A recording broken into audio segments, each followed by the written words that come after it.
Hey everybody, this video is intended to help you prepare to do your homework. Now, I gave a lot of examples in the previous lecture, so I think you're pretty set for doing the homework, but I thought I'd do a few with you. So look at this one.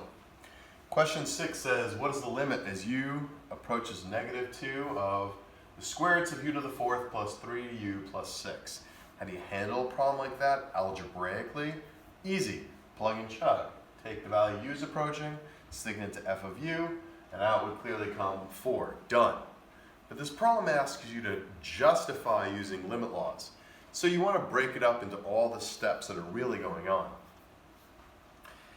A limit of the square roots of a function is equal to the square roots of a limit of that function. It's one of the limit laws.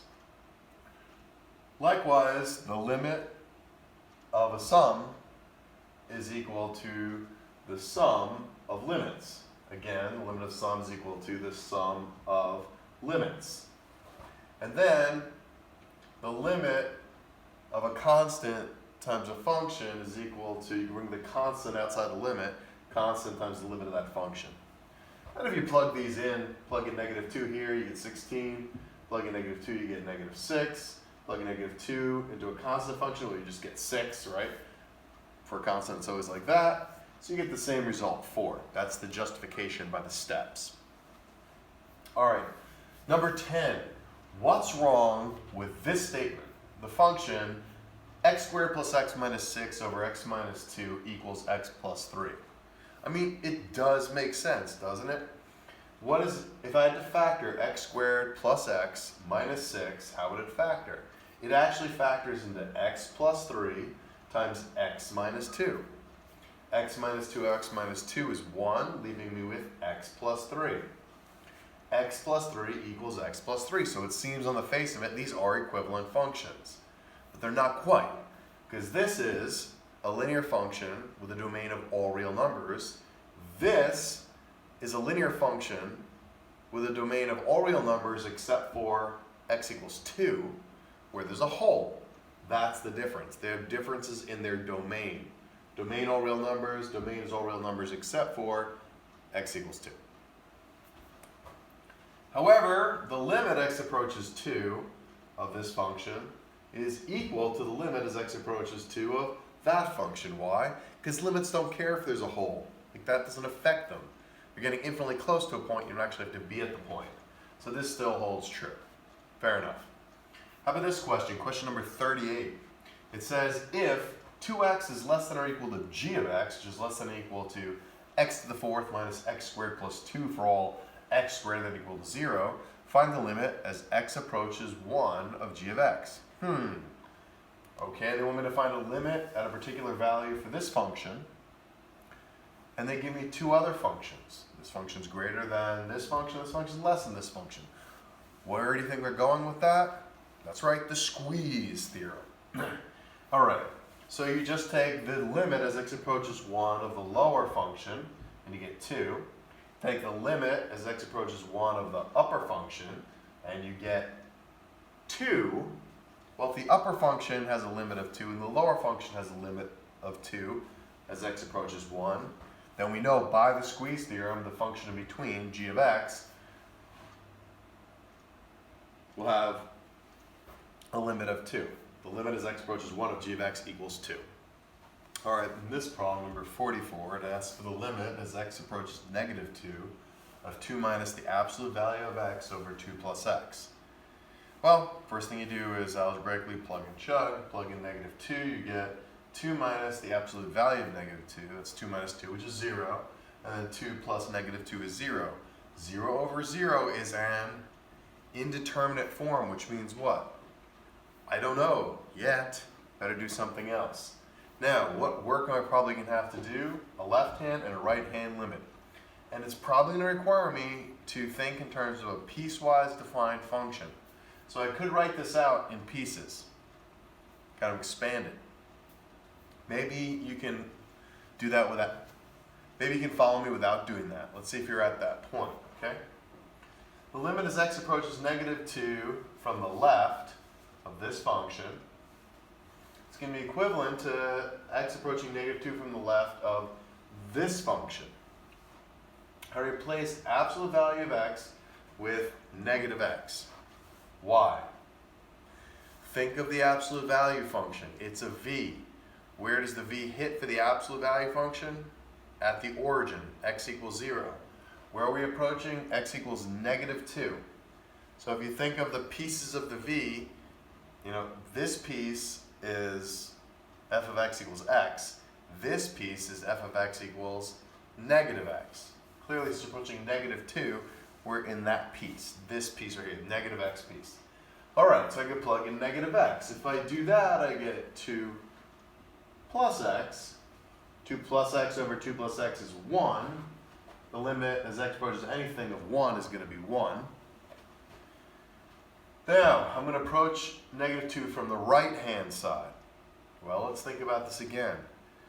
Here's the pieces. I'm going to approach negative 2 from the right-hand side. Well, that's still like somewhere on this piece, right? Not the other piece, still somewhere over here, just approaching from the right. All right, so what does that mean? Instead of place of absolute value of x, we can put negative x yet again, which means this is the same exact limit as it was up there. It'll equal 1. If the right-hand limit and the left-hand limit both equal 1, then the limit equals 1. And it does in this case. All right, folks, question 50. Ignore the graph for now. Keep your eyes focused on the equation. You should be able to solve these limits using the equation. All right, what's the limit as x approaches 1 from the left of g of x? X approaching 1 from the left means a number just a little bit smaller than 1. So which piece am I putting it into? 1, 2, 3, or 4? Piece 1, numbers less than 1. So I've got a linear function, g of x equals x. I plug in 1 and I get out 1. Now we have to take the two-sided limit as x approaches 1 of g of x.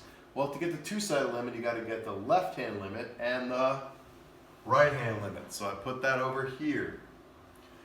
Take the right-hand limits, number a little bit greater than 1. Which piece? 1, 2, 3, or 4? Yeah, piece 3.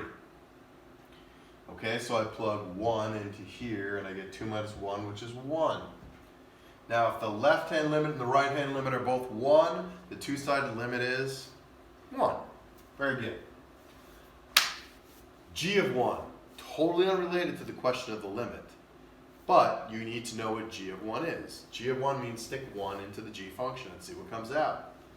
Well, you're going to stick 1 into this g function. Which piece you stick it into? 1, 2, 3, or 4? Piece 2. It's the only place in the domain where x equals 1. And if I stick 1 into the function g of x equals 3, what's going to come out? 3. It's a constant linear function. Bam. How about the limit as x approaches 2 from the left? Well, 2 from the left, that's like 1.99, something like that. So which piece? Third piece. Plug in 2, you get 0. X approaching 2 from the right, a number a little bit bigger than 2, that's this piece. Plug in 2, you get negative 1. Well, if the left-hand limit is 0 and the right-hand limit is negative 1, then the two-sided limit doesn't exist. Fair enough. Now, sketch the graph of g. You wanted to solve this looking at the equation. You have to read the equation as much as the graph. But you also should be able to take an equation and transform it into the language of graphs. So let's make sure we can do that for sure. G of x equals x. Linear function, slope of 1, vertical intercept of 0. That's this line right here. But you only want it when x is less than 1. When x is less than 1. When x is less than 1. G of x equals 3. Constant linear function with a slope of 0 and a vertical intercept of 3. When x equals 1. So only at the point where x equals 1. 1 comma 3. That's the only thing you're going to get from that. That's that point. 2 minus x squared. X squared is quadratic, right? And that would be an upward parabola. The negative sign in front of the upward parabola makes it a downward parabola, adding 2 shifts it up. So this parabola is really right here. It's got a vertex at 0, 2, and it goes like this. Do you see it? But again, you only want the part between 1 and 2. Only the part between 1 and 2, so just keep this piece of the parabola. Not inclusive of 1, open circle. Inclusive of 2, closed circle. That's an important detail. Okay, finally, linear function x equals 3. Slope of positive 1, shifted down by 3. That's this line. You only want it when x is greater than 2. Not inclusive. Open circle. Arrow at the end. Notice this function right here, its domain is all real numbers. Notice this function is a function. It passes the vertical line test everywhere. Here, only hits 1 point. Here, only hits 1 point. And it hits a point everywhere. The domain is all real numbers. Good job. All right, one quick change from problem number 50 that we just did. I noticed I had an error in the video. Problem 50, part A4, says the limit as x approaches 2 from the left of g of x. X approaching 2 from the left is somewhere between 1 and 2. That's the piece that's 2 minus x squared. Okay, so here's where the mistake was. When you plug in 2 in here, you get 2 minus 4, which is negative 2, not 0. So just quick change on that. Thanks.